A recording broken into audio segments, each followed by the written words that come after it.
What's going on YouTube? I'm Jens and you're listening to the Not Entertained Weekly Not. These are my quick reactions to the news of the week. Links to the in-depth articles will be posted in the description below. As always, be sure to subscribe to the channel, follow us on Twitter. Alright, for the week of April 10th, we got a new Lion King trailer.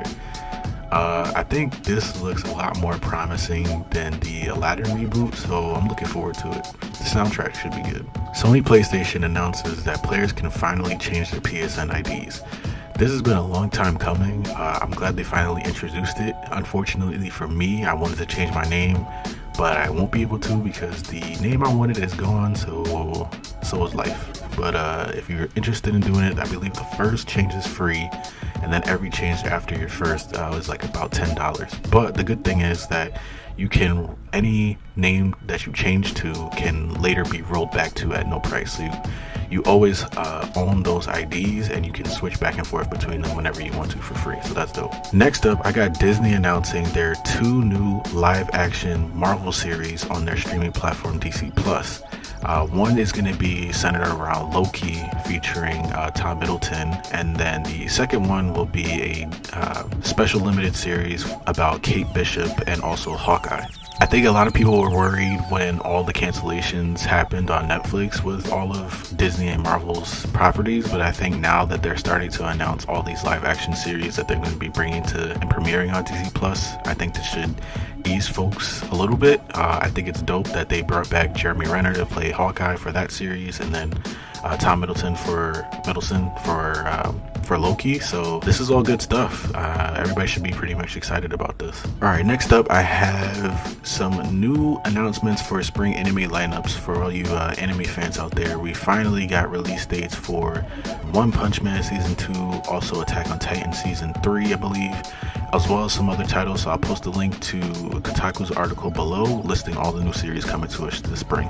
Alright, just the other day, you guys, Electronic Arts teased a new Star Wars game titled Jedi Fallen Order. I have not played a EA Star Wars game in a long time. I think they had a good run between PlayStation and PlayStation 2, and since then they really haven't been that anymore. Most recently with Battlefront being really hit or miss with people, a lot of missed opportunities, a lot of monetization and all that kind of stuff. So I'm really wary of this new Star Wars title. I'm hoping obviously for the best, but we'll see what happens. Alright guys, so let's get into these reviews for the week. So first up is Dangerous Driving, which is the spiritual successor to the Burnout Racing series, if you guys are familiar with that.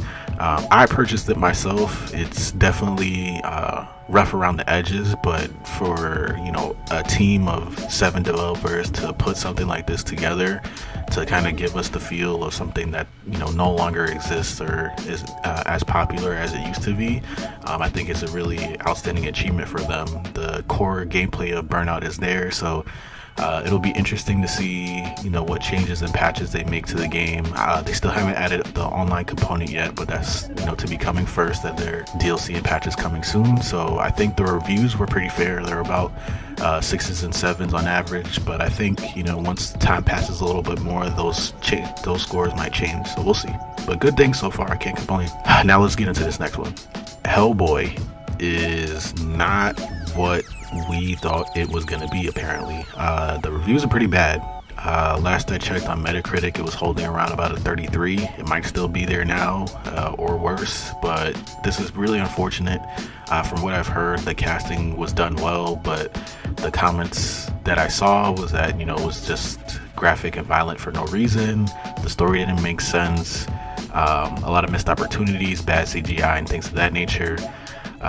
Unfortunate. I was really looking forward to this, but now I think I'm probably gonna hold off and use my superhero ticket for this month on Avengers Endgame instead. I do want to check out though Shazam, but I'll probably wait on that one too.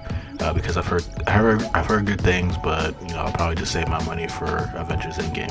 All right, the last thing I got on my list, guys, is more of an announcement than a news item. But for those interested, don't forget that Game of Thrones comes back this weekend on Sunday. Let me know what you guys think about Game of Thrones. Are you ready for the conclusion? Are you ready to be excited, disappointed, sad, whatever your emotion might be? Let me know in the comments below and give me your reactions to anything else I talked about on this episode. Don't forget to follow us on Twitter, and I'll see you guys later. Peace.